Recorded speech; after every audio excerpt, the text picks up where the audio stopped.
이 죄용서 혹은 용서라는 이 주제를 나누기 전에 우리가 좀 이 부분에 대해서 좀 정리하고 넘어가야 될 부분이 좀 있다라는 생각을 하게 되었습니다. 왜냐하면 세상은 용서를 배웠습니다. 용서라고 하는 개념이 이 세상 속에 들어왔다는 것이죠. 물론 이것이 아주 처음부터 있지는 아니었습니다만은 지금 대부분의 세상의 많은 사람들은 용서에 대해서 알고 있습니다. 그러나 용서를 배웠지만 용서를 모르지 않는가, 또 용서할 줄 모르지 않는가, 그리고 또 용서의 크기 가치에 대해서 잘 느끼지 못하는 것이 사실이다라고 하는 것이죠. 그래서 오늘 특별히 주기도문 속에 있는 이 12절의 말씀이 우리에게 던져주는 도전은 상당히 크다라는 생각을 하게 되고요. 그리고 이 12절의 말씀을 이해하기 위해서는 마태복음 18장 21절부터 35절까지 있는 소위 1만 달란트 빚진 자와 100데나리온 빚진 자의 그 비유를 머릿속에 간직하면서 이 구절을 같이 살펴보아야 합니다. 일부에는 그것을 먼저 말씀드리지 않았습니다만은 마태복음 18장에 나오는 그 1만 달란트 빚진 자, 100데나리온 빚진 자 그 비유가 굉장히 우리들에게 가르쳐주는 교훈이 큽니다. 그것이 이해가 되어야지만이 오늘 나누고자 하는 내용들도 이해가 될 수 있습니다. 첫 번째 질문으로 하나님은 왜 인간의 죄를 용서하셨을까라고 한번 던져보았습니다. 하나님이 인간의 죄를 용서하실 때 그냥 용서해 줄게 라고 해서 용서가 되는 게 아닙니다. 하나님도 말로만 우리를 용서하실 수는 없습니다. 공의적 속성 때문에 하나님이 우리를 용서하시지만은 용서하는 데 있어서 반드시 요구되는 것이 있습니다. 오늘 우리의 죄를 용서해 주시는데 반드시 무엇인가가 지불되어야 됩니다. 대가가 치러져야 된다는 것이죠. 하나님의 용서 뒤에는 비범한 희생이 있었다라는 표현이 있습니다. 우리가 그걸 느끼지 못할 뿐이라는 것이죠. 자, 마태복음 18장에 나오는 그 비유를 생각해 보십시오. 자, 극단적인 비유가 아니겠습니까? 지금 1만 달란트라고 하는 그 빚은 한 인간이 질 수 있는 빚이 아닙니다. 불가능한 것이거든요. 그런데 왜 예수님은 용서에 관한 부분을 다루시면서 비유를 드실 때도 예를 들어서 뭐 10,000데나리온과 100데나리온 그렇게 하면 어느 정도 괜찮습니다. 비유가 적절하죠. 그러나 화폐 단위가 다릅니다. 1만 달란트고 100데나리온입니다. 왜 극단적인 그 두 화폐 단위를 사용하시면서 이렇게 표현하셨을까라는 점을 좀 생각해 볼 필요가 있다라고 하는 것이죠. 이 빚을 진 사람은 그 빚이 어느 정도인지를 가늠할 수가 없습니다. 근데 그렇게 큰 화폐의 단위를 언급하면서 용서의 문제를 다루고 있다는 부분을 생각하시고 마태복음 18장을 읽어보셔야 됩니다. 다시 여기로 돌아오셔서 하나님이 인간의 죄를 용서하실 때 치렀던 이 대가가 바로 1만 달란트의 개념이라는 것이죠. 용서받은 자는 어느 정도의 개념인지를 알기 힘든 분량이라는 것이죠. 하나님은 인간의 죄를 용서하기 위한 그런 대가를 치르고 이 문제를 풀어가셨다는 것이죠. 왜냐하면 인간의 힘으로는 이 문제를 해결할 수가 없기 때문에 그렇습니다. 1만 달란트 빚진 자는 그 빚을 자기 스스로 힘으로는 갚을 수가 없습니다. 국가가 나서서 갚아주지 않는 한 불가능한 것이죠. 그만한 양을 언급해 주고 있는 것입니다. 인간의 힘으로는 죄의 용서의 문제를 해결할 수가 없습니다. 그래서 비유가 이제 조금씩 이해가 되셨으면 좋겠어요. 두 번째는 비슷한 표현입니다만은 죄의 용서 문제는 인간의 한계와 능력 바깥의 문제라는 것이죠. 인간이 이해가 잘 되지 않습니다. 여러분 1억, 2억 빚지고 10억, 20억 빚지면 어느 정도 감이 오죠. 조 단위로 넘어가면은 그 감은 잡히지가 않습니다. 개인이 그렇게 빚질 수가 없기 때문에 그러시죠. 이해할 수 없는 영역이거든요. 빚이라고 느껴지지도 않고 자산이라고 느껴지지도 않습니다. 그 정도의 돈이라면은. 1만 달란트를 언급하신 이유는 인간 이해 밖의 문제라는 것이죠. 그리고 그 크기와 범위가 인간 경험이 도달할 수 없는 것임을 보여주고 있는 비유라는 것입니다. 인간이 경험하는 여러 사례를 빗대어서 용서의 문제를 다룹니다. 지금 우리가 용서라는 개념을 사용하고 우리 입으로 내뱉을 때에는 우리가 알고 있는 데나리온 개념의 용서를 얘기하고 있다는 것이죠. 달란트의 개념이 아닙니다. 지금 우리가 하는 용서들은 다 데나리온에서 왔다 갔다 하는 그런 용서의 개념이라는 것이죠. 그러나 하나님이 인간의 죄를 용서하는 영역과는 비교할 수 없다는 게 성경의 설명입니다. 데나리온과 달란트를 비교하신 이유가 바로 거기 있다는 것이죠.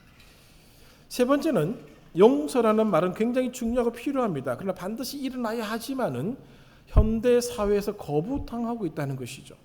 우리는 예수 믿는 사람은 적어도 예배당을 오고 간 지 20년, 30년, 40년, 50년 되었기 때문에 이 용어에 익숙합니다. 그러나 예배당을 다니지 못했던 사람들은 이 용어가 익숙한 용어가 아닙니다. 거부하는 용어가 되었다는 것이죠. 용서의 필요성에 대해서 잘 알고 있습니다만은 용서는 거의 일어나지 않습니다. 실제로 우리의 삶에서도 거부당하는 일이 너무나 많지 않습니까? 오늘 우리마저도 용서를 드러내는 그런 사례가 굉장히 작습니다. 우리가 손영원 목사님을 기억하는 이유가 어디 있습니까? 용서를 하셨던 한 사례를 오늘 그의 일생을 통해서 보여주셨기 때문에 그런 것이 아니겠습니까? 그만큼 또 다른 사례를 들자면 잘 떠오르지가 않을 만큼 그리스도인에게 용서는 굉장히 미미한 사건임에 틀림없다라고 하는 것이죠. 유대교에서도 용서를 가르칠 때에 횟수 단위로 가르쳤습니다. 한 사람에게 용서해 줄 수 있는 횟수가 3번밖에 없습니다. 3번 이상은 용서해 주지 않습니다. 왜? 그만큼 하면 충분하다는 것이죠. 용서에 관한 문제를 예수님께서 다루실 때 베드로 사도는 7번 용서하겠습니다라고 얘기합니다. 왜? 유대교가 가르쳐 주는 바 배를 용서하겠다는 것이죠. 그 정도면 굉장한 것이죠. 그때 주님의 말씀은 70번씩 7번, 7번씩 70번씩이라도 용서하라 그렇게 말씀하고 있습니다. 유대교는 용서의 개념을 다룰 때 횟수에 굉장히 집착을 했습니다. 한 번 용서해서 2번째야, 3번째야, 이상 안 돼, 4번, 어려면 안 되지, 5번, 횟수죠. 용서가 아니라는 것이죠. 기다려주는 것밖에 안 됩니다. 그러니까 주님이 말씀하신 이 7번씩 70번씩은 횟수가 아닙니다. 질적 개념을 얘기해주고 있다는 것이죠. 한 번을 하든 완전히 잊어버리라는 것이죠. 팀 켈러가 쓴 용서를 배우다라는 책이 있습니다. 제가 어느 정도 읽고 있습니다. 현대 사회가 용서를 어떻게 생각하는지를 그의 서문에서 밝히고 있는데 3가지를 언급하고 있습니다. 누구나 용서를 같은 개념으로 생각하지 않고 있다는 것이죠. 용서하면 떠오르는 개념이 있지 않습니까? 그런데 누구나가 같은 개념으로 용서를 바라보고 있지는 않습니다. 시선이 다르다는 것이죠. 2번째는 우리 사회는 용서를 용납하지 않는 방향으로 쏠리고 있다는 것이죠. 용서해 주지 않는 방향으로 우리 사회가 흘러가고 있다는 것을 보여주고 있습니다. 어떤 사람이 이렇게 얘기했습니다.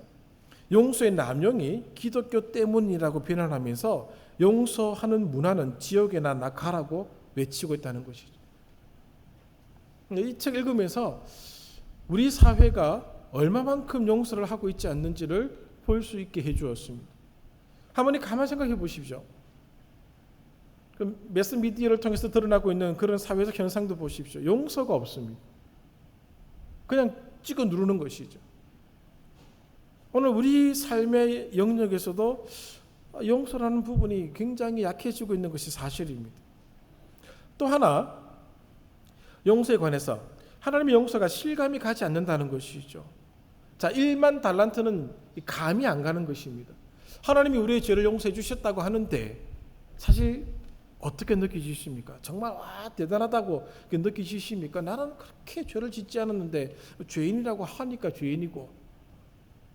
그런데 오늘 하나님이 우리의 죄를 용서하시기 위해서 치렀던 대가를 생각해 보면은 쉽지 않은 대가라는 것을 알 수 있다는 것이죠. 오늘 우리가 하나님과의 관계 속에서 발생시킨 이 죄라고 하는 것은 얼마만큼 심각한 것인가 하면은 다 죽는다는 겁니다. 다 죽음으로 그 대가를 치러야 된다는 것이죠. 온 인류가 다 죽어서 그 대가를 치르지 않으면은 용서의 문제는 해결할 수 없다는 것이죠. 그 모든 죽음의 무거운 짐을 주님께서 다 지시고 죽으셨다는 것이죠. 오늘 우리의 죄의 문제를 해결하기 위해서 하나님의 아들이 죽지 않으면 안 되는 지경에까지 이르렀다라고 하는 것이죠. 너무 크다는 겁니다. 너무 큰 사건이어서 우리에게 실감이 되지 않는다는 것이죠. 내가 용서받아서 막 눈물 흘리고 콧물 흘리고 그게 잘 느끼지지 않는다는 것이죠. 나는 뭐 죄를 짓지도 않았고 누구 죽인 적도 없고 눈 뜨고 태어나서부터 지금까지 사기친 적도 없는데 왜 내가 죄인이냐? 내가 뭘 용서받았느냐? 단지 천국에 갈 수 있는 조건 중에 하나로는 생각하겠지만은 죄 용서함의 은혜가 그렇게 실감이 되지 않는다는 것입니다. 그래서 1만 달란트 비유와 100데나리온 비유가 지금 같이 충돌하면서 우리에게 던져지고 있는 이유가 바로 그것입니다. 이해되지 않는 용서라는 것이죠. 이해되지 않는 탕감이라는 겁니다. 오늘 우리 직감이나 뭐 오감이나 육감으로 알 수 없는 그런 잘 느끼지지 않는 그런 것이라는 것이죠. 그렇다 보니까 용서의 가치가 외면당하고 있습니다. 왜곡되고 있습니다. 거부되고 있다는 것이죠. 혹자들은 이렇게 얘기합니다. 용서는 비겁한 행동이다. 용서는 더 큰 폭력을 낳는 그런 것이다라고 얘기를 하고 있을 정도입니다. 그러므로 용서보다는 복수로 용서를 대신하고자 하는 시도가 지금 끊임없이 일어나고 있는 것이죠. 왜 그런가? 달란트의 개념으로 용서를 보는 것이 아니고 데나리온의 개념으로 용서를 보기 때문에 그렇습니다. 한번 생각해 보십시오. 용서가 없다 하면 이 사회가 어떻게 되겠습니까? 용서를 거부하고 왜곡시키는 자들도 가장 필요한 것이 용서라는 사실을 그들 본성은 알고 있습니다. 용서받지 못한 심령이 얼마나 힘든지를 그들도 잘 알고 있을 것입니다만은 그들의 입술로는 용서를 거부하고 있다는 것이죠. 복수가 복수를 낳는 비극적인 사회가 용서가 사라지면 나타나게 될 것입니다. 그러면 오늘 우리들은 끝까지 이 12절에 있는 이 기도를 놓칠 수 없다는 것이죠. 자, 12절을 보십시오. 우리가 우리에게 죄 지은 자, 이 죄 앞에 이가 있습니다. 밑으로 가보시고 각 줄을 보십시오. 헬, 빚진 자를 탕감하여 준 것 같이 우리의 빚도 탕감하여 주시옵고. 마태가 본래 썼던 용어는 빚이란 용어입니다. 이 마태복음에 나타난 주기도문에서 이 한글 번역은 죄라고 번역했지만은 본래의 마태의 언어는 빚입니다. 누가복음에 나타난 주기도문은 죄라고 번역을 했습니다. 자, 마태복음에 나타난 이 죄는 빚으로 설명을 할 수 있습니다. 왜냐하면 마태복음 18장에 이 1만 달란트 빚진 자의 비유에서도 이것을 빚으로 설명해 주고 있고 용서를 탕감의 개념으로 설명을 하고 있기 때문에 그렇습니다. 마태는 같은 언어를 사용하고 있어서 이걸 빚으로 보셔야 되는 것이죠. 자, 또 하나 이유는 유대교에서 죄의 개념을 빚으로 설명을 했기 때문에 그렇습니다. 마태복음은 유대인들을 생각하면서 기록된 서신이다라고 알려져 있습니다. 그래서 이 마태복음을 읽는 유대인들은 빚이라면은 자기의 죄를 다루는 문제임을 알고 있습니다. 그래서 유대인에게 이해를 시키기에 조금 더 쉬운 용어를 마태가 선택했다라고 볼 수 있는 것이죠. 그리고 이 12절은 우리에게 가끔 오해를 불러일으키는 요소가 하나 있죠.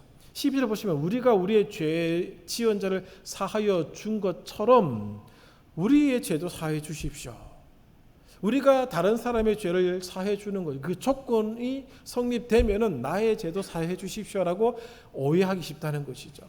그래서 이것이 조건으로 내가 누군가의 죄를 용서해 주는 그 조건이 성립되면은 나도 나의 죄도 용서해 주십시오라고 이해를 하는데 사실은 그것이 아닙니다. 이 부분의 의미는 자신의 죄를 용서해달라는 청원과 더불어 서약입니다. 조건이 아니고 서약으로 이해를 하셔야 됩니다. 하나님 나의 죄를 용서하십시오. 그러면 나도 남의 죄를 용서하겠습니다. 마태복음 18장에 나오는 그 비유를 생각해 보십시오. 왕이 그 신하의 빚을 탕감해 주셨습니다.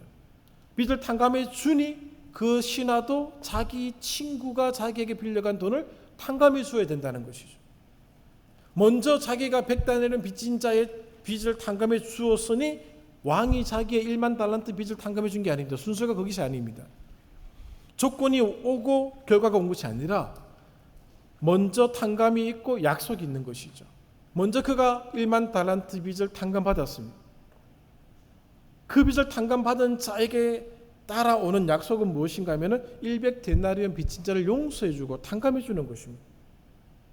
이게 약속의 개념입니다. 서약의 개념으로 이 부분을 해석하셔야 되는 것이죠. 하나님이 나의 죄를 용서하시는데 나는 내 속에 있는 증오, 복수심, 악한 마음을 버리지 않겠다라고 하면 용서가 되지 않습니다. 용서가 일어나지 않는다는 것이죠. 하나님이 앞에 나의 죄를 탕감받기를 원하면 오늘 내 속에 있는 죄도 버려야 된다는 것이죠. 약속입니다. 그렇게 하겠다는 것이죠. 나의 죄를 용서해 주셨으니 나도 남의 죄를 용서하겠습니다 라고 기도하고 있는 것입니다. 이 구절은 그냥 이대로 끝나는 것이 아니라 14절과 15절을 이어서 보셔야 됩니다. 14절 6장 14절입니다. 너희가 사람의 잘못을 용서하면 너희 하늘 아버지께서도 너희 잘못을 용서하시려니와 너희가 사람의 잘못을 용서하지 아니하면 너희 아버지께서도 너희 잘못을 용서하지 아니하시리라. 오늘 탕감받은 자는 누군가가 나에게 진 빚을 또 탕감해 줘야 될 그런 책임이 따라온다라고 하는 것이죠. 오늘 우리는 공로를 내세워서 용서함을 받는 것이 아닙니다. 용서가 없는 용서를 비는 기도는 헛된 것이죠. 내가 용서함을 받기 위해서는 나도 용서해 줘야 된다는 것이죠. 그 용서가 없는 용서를 비는 기도는 성립되지 않는다라고 하는 것입니다. 그것이 오늘 마태복음 18장 21절 이하에 있는 그 비유가 보여주고 있는 것이죠. 이 비유는 너무너무 잘 알고 있을 것입니다. 이 10,000달란트란 돈의 가치가 어느 정도인가 하면은 예수님 당시 갈릴리와 베레아 주민 전체가 로마 정부에 내었던 세금이 1년 세금이 200달란트밖에 되지 않습니다. 그리고 1만 달란트를 데나리온으로 환산시키면 어느 정도의 돈이 되는가 하면 6천만 데나리온이 됩니다. 6천만 데나리온. 6천만 일 동안 일을 해야 된다는 것이죠. 365로 나누니까 16만 4,383년이 나옵니다. 예수님이 극단적인 비유를 하신 것이죠. 하나님께 용서받는 것은 바로 이와 같다는 것이죠. 실감이 나지 않는다는 겁니다. 어느 정도인지 모른다는 것이죠. 왜? 인간 영역 밖에서 일어난 일입니다. 하나님의 아들이라고 하는 분이 대가로 그의 생명을 넣지 않으면은 이 대가가 지불이 안 된다는 것이죠. 그 많은 대가를 치를 수밖에 없을 만큼의 크기라는 것입니다. 잘 느끼지지 않는 것이죠. 그러나 나에게 100데나리온 빚진 자를 보게 되면 그 눈앞에 다가오는 것이거든요. 20만 원 빌려갔거든요. 큰 돈 아니겠습니까? 작은 돈 아닙니다. 20만 원도. 200만 원 빌려갔으면 받아야 되겠죠. 오늘 그것을 비교해 주고 있는 것입니다. 10,000달란트 탕감받은 사람이 그 이웃에게 빌려준 조그만 빚을 탕감하지 않으면 자신의 죄의 탕감이 무효라고 하는 것이죠. 오늘 우리가 하나님 앞에서 받은 이 죄 용서함, 빚의 탕감이 엄청난 것이기에 느껴지지는 않지만 오늘 우리는 글로서 배웠고 읽었고 알고는 있습니다. 그러므로 오늘 우리에게 누군가가 빚을 졌으면 용서해 주라는 것이죠. 탕감해 주라는 것입니다. 이 사회는 지금 인간의 관점에서 용서를 얘기하고 있습니다. 데나리온의 관점에서 용서를 보고 있습니다. 그러다 보니까 10,000달란트의 크기에서 용서를 읽어낼 수가 없는 것입니다.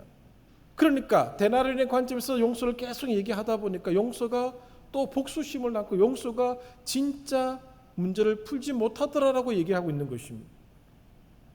하나님의 관점, 하나님의 용서의 관점에서 용서를 보지 못하고 있는 것입니다. 이 청은 우리의 죄를 용서해 주십시오. 그와 동시에 우리도 우리에게 빚진 자를 용서하겠습니다 라고 하는 이 청원은 오늘 인간이 언뜻 보아서는 이해하기 힘든 청원이라는 사실입니다. 그러나 분명히 우리가 가르쳐 주는 바, 오늘 이것은 우리가 용서함을 받은 것에 대한 언약이고 약속이고 서약입니다. 그렇게 해서 이 땅에 용서가 필요함을 우리가 외쳐야 할 것입니다. 여기 나오는 우리의 죄라는 표현은 글자 그대로 우리의 잘못 혹은 우리의 죄를 의미합니다. 이것은 하나님께 대한 관계에서 우리가 잘못한 것을 의미합니다. 근데 가만히 생각해 보십시오. 하나님께 무슨 큰 죄를 지셨습니까? 안 지셨죠. 하나님 보시기에 살인한 적도 없고, 태어나 지금까지 계속 사기친 것도 아니고, 계속 남을 해코지 한 것도 아니고, 언뜻 좀 이렇게 욕한 적은 있을 것 같고, 나쁜 생각 가진 적도 있고, 한번 실수한 적도 있을 것 같은데, 그리 10,000달란트 빚진 것 같은 죄를 지은 것 같지는 않지 않습니까? 사실이죠. 큰 죄를 지은 느낌이 안 듭니다. 저도 그렇게 다 그렇지 않겠습니까? 우리끼리 도토리 키재기 정도의 죄는 있을 수 있습니다. 저는 도토리 한 5단 정도 되면 여러분 한 2단 정도 될 것이고, 그 정도 차이는 나가 있지만 그리 내가 큰 죄인인가라는 생각이 드실 것입니다. 그러나 이것은 무엇을 의미하는가 하면은, 하나님과의 관계에서 일어난 죄라고 하는 것은 하나님, 나를 만드신 하나님 앞에 내가 스스로 독립선언하는 그것이 예수 그리스도의 죽음까지 불러오는 죄라는 사실입니다. 우리가 생각하는 자범죄, 우리가 알고 있는 죄의 개념으로는 설명할 수 없는 죄입니다. 하나님 앞에서 내가 하나님처럼 살겠습니다라고 독립선언하는 그것이 예수님의 죽음까지 불러온 죄라는 것이죠. 그걸 잘 느끼지 못하고 있을 뿐이라는 것입니다. 그만큼 큰 것이라는 것이죠. 그것이 바로 10,000달란트 빚진 자와 같은 그런 엄청난 빚을 우리가 졌다는 것입니다. 그 책임이 우리에게 있다는 것이죠. 그렇기 때문에 우리가 해결할 수 없는 겁니다. 인류가 다 죽습니다. 그것 때문에 다 죽습니다. 그 죄의 대가를 다 치우고 있다는 것이죠. 그 죽음으로 영원한 죽음에 들어가게 될 것이냐 아니냐의 기로에서 하나님의 아들 예수 그리스도를 이 땅에 보내셔서 그를 십자가에 죽게 하심으로 그 빚을 탕감시켜 버렸습니다. 탕감해 주신 것입니다. 그 크기가 가늠되지 않아서 잘 못 느끼고 있을 뿐이지, 우리는 엄청난 빚을 탕감받는 사람이라는 것이죠. 하나님은 우리의 죄를 용서하셨습니다. 용서하신다는 의미는 아무런 잘못을 하지 않은 것처럼 여겨주신다는 것이죠. 마땅히 받아야 할 처벌로 그를 질책하지 않겠다는 겁니다.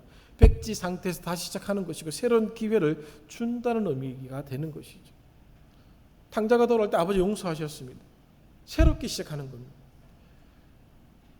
이 신하의 빚을 왕이 탕감시켜 주었습니다. 새롭게 시작할 수 있는 것이죠. 오늘 우리가 하나님께로부터 받은 이 용서의 영역은 10,000달란트 탕감입니다. 너무 크다는 것이죠. 실감이 나지 않을 정도라는 것이죠.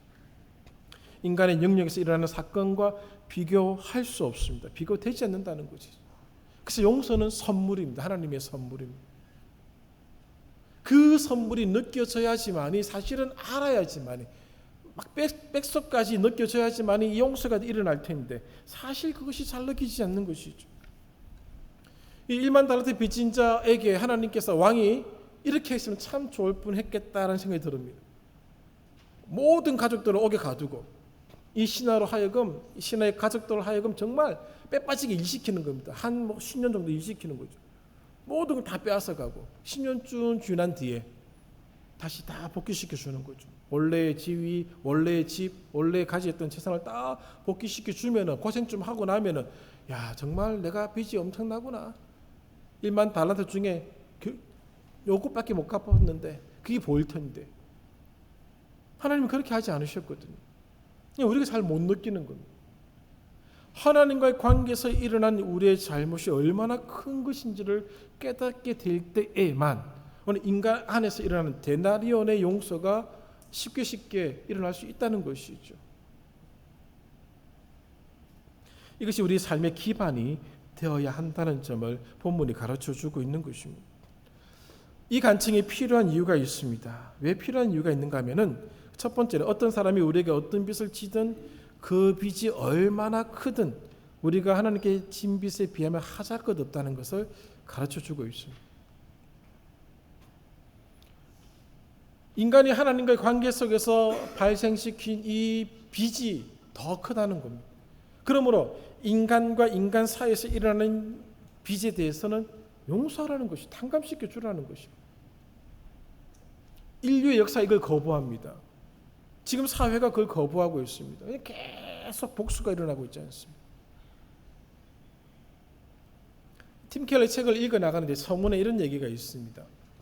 남아프리카 공화국에서 맨델라가 이제 대통령이 됐지 않습니까? 이제 세상이 이상하게 흘러갈 수 있는 조짐이 보입니다. 그때 투투라는 성공의 대주교를 우리식으로 말하면 화해위원회 위원장으로 세웁니다. 그리고 그에게 모든 권한을 주지요. 그때 이 투투 대주교가 선택한 것이 용서입니다.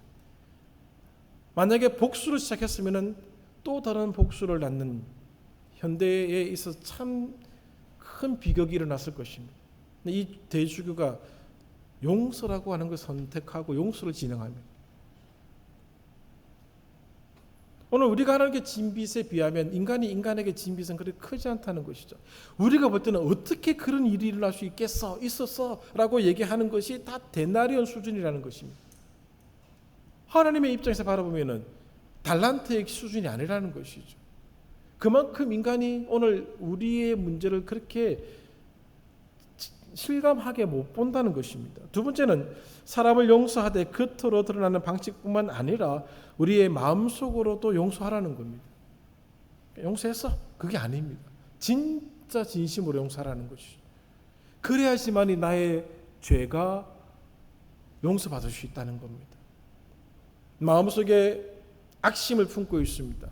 마음속에 복수심을 품고 있습니다. 그러면서 그 용서했어? 아니라는 것이죠. 오늘 이 마태복음 18장에 있는 이 왕의 신하는 100데나리온 빚진 자를 진심으로 용서하지 못했습니다. 그러니 왕도 그를 다시 감옥에 가두지 않습니다. 그 용서는 무효가 돼요. 탕감은 무효가 된다는 것이죠. 세 번째는 나에게 빚진 사람을 용서한다는 것은 그 사람을 위해서 기도하겠다는 뜻이기도 합니다. 진짜 기도가 나와야 되는 거죠. 진짜 용서하셨으면. 네 번째는 이 용서의 연결고리가 없으면 예배도 교제도 사실 아무런 의미가 없습니다. 이미 우리가 마태복음 5장 23절 24절에서 배웠습니다. 예물을 드리러 가다가 누군가와 다툰 일이 있으면 예물을 그 자리에 두고 화해하고 와서 다시 예물을 드리라. 이미 배운 내용이죠. 하나님의 용서와 인간의 용서, 우리의 용서는 엮여져 있습니다. 우리가 우리에게 죄 지은 자를 용서해 주지 않으면 하나님의 용서도 일어나지 않는다는 것이 엮여져 있다는 것이죠. 하나님께 용서받은 자 인간을 용서할 수 있다는 것이죠. 그래서 당시 용서가 일어나야 한다는 것이죠. 오늘날 이 시대를 향한 간청이 필요한 이유가 이게 있습니다. 용서의 간청이 필요한 이유가 바로 이것이죠. 다시 용서의 개념을 창시하신 예수님의 가르침으로 우리는 돌아가야 합니다. 고대 그리스 로마 시대의 사회에서는 용서가 없었습니다. 용서란 개념이 없었다고 합니다. 그런 단어는 있었겠죠. 그러나 그 용서를 중요시 여기지 않았다고 합니다. 그리고 그 당시의 사상에서도 용서는 역할을 하지 못했습니다.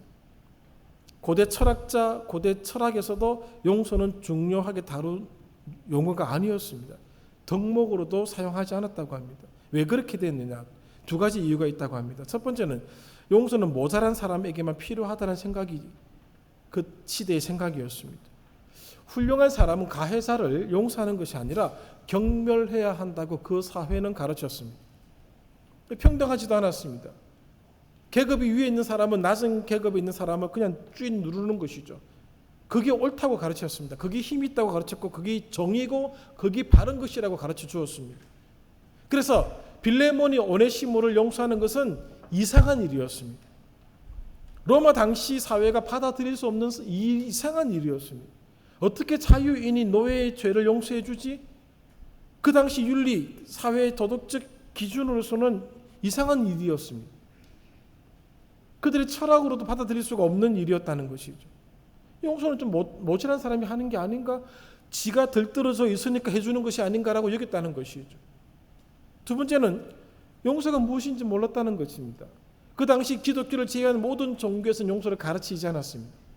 용서와 관련된 내러티브가 없었습니다. 이 마태복음 18장 21절 이하에 있는 이런 식의 이야기들이 없었다는 것입니다. 그러니까 용서가 무엇인지를 모르는 겁니다.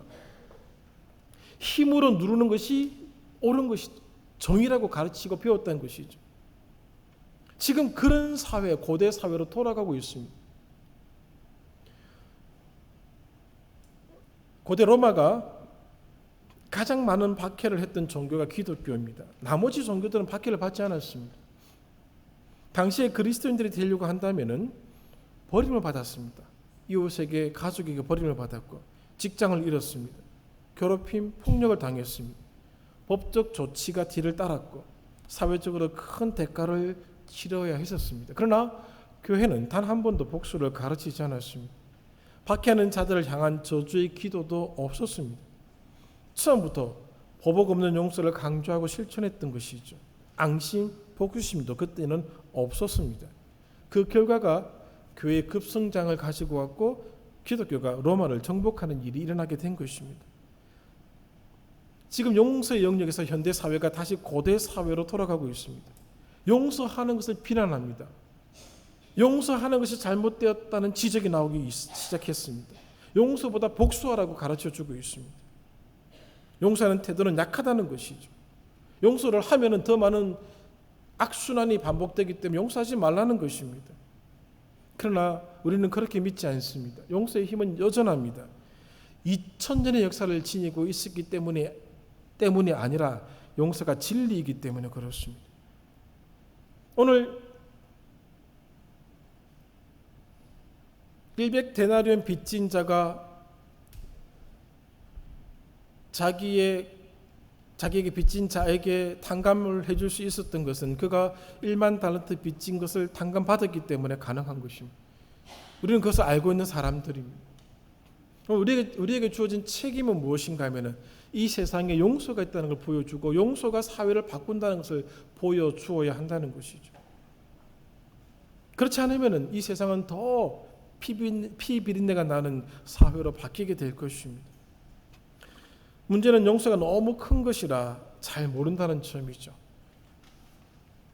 그것을 보여주기 위해서는 우리 안에서 일어나고 있는 데나리온의 빚을 탕감해주는 일들이 일어나야 된다는 것입니다. 제가 언젠가 이런 말씀을 드렸죠. 강화도의 종순일이라는 사람이 했던 얘기를 해드린 적이 있지요. 기억하실 것입니다. 다시 반복은 하지 않을 것입니다. 그런 식으로 데나리온의 탕감이 계속 우리 사회 속에서 일어날 때에 결국 1만 달란트 탕감 받은 것이 눈에 보이기 시작을 한다는 것이죠. 이 사회가 고대 사회로 돌아가도록 내버려 둘 수는 없습니다. 그러므로 우리는 끊임없이 이 12절 우리가 우리에게 죄 지은 자를 사하여 준 것 같이 우리 죄를 사하여 주십시오라고 끊임없이 기도해야 한다는 것입니다. 오늘 이 간청이 이 기도가 오늘 우리의 기도가 되어야 하고 우리의 삶의 자리에 중심에 올라와야 하는 것입니다. 말씀을 정리하겠습니다. 용서를 진지하게 생각해 주시기를 바랍니다. 데나리온의 빚을 진 자들에게 탕감을 해 주십시오. 용서를 선언하시고 그들을 위해서 진짜 진심으로 기도해 주시고 오늘 그 용서가 하나님의 용서와 엮여 있다는 사실을 보여주시기를 바랍니다. 오늘 그 용서의 힘이 사회를 바꿀 수 있습니다. 그렇지 않으면 오늘 이 사회는 결코 안전한 사회가 될 수도 없고 용서하는 사회가 될 수도 없습니다. 오늘 우리의 삶의 영역에서 일어나는 데나리온의 빚들이 너무나 많이 있을 것입니다. 그것에 대한 용기 있는 결단을 해 주시기를 바랍니다. 그래서 오늘 우리의 이 기도가 응답되는 기도요, 성취되는 기도라는 사실을 우리가 보여야 하지 않겠습니까? 오늘 우리에게 주어진 책임이 이만큼 크다는 것입니다. 이 점을 꼭 기억하시고 한 주간 오늘 우리가 탕감해 주어야 할 사람이 떠오르시면은 진심으로 마음으로부터 탕감해 주시고 그 빚을 청산할 수 있도록 그렇게 해 주십시오. 그렇게 해야지만이 오늘 이 기도가 오늘 드려지는 기도가 되는 것입니다. 그렇지 않고 마음에 두고 언젠간 꼭 내가 그 빚을 내가 갚아주리라 그렇게 하시면은 아무것도 있을 수 없습니다. 그럼 하나님이 우리에게 탕감해 주겠다고 선언한 1만 달란트 그 탕감이 무효가 되는 겁니다. 이 구원의 서정 오해하셔서는 안 됩니다. 이루어가는 겁니다. 이루었다고 얘기하지만은 동시에 성경은 이루어가는 거라고 얘기하고 있습니다. 심판날에 결정나는 겁니다. 그러므로 오늘 우리에게 이 무서운 책임이 있다는 걸 기억하시고 이 기도를 드릴 때마다 매일매일 용서의 삶을 살아가겠노라고 결단하고 결심하고 노력해 주십시오. 기도하겠습니다.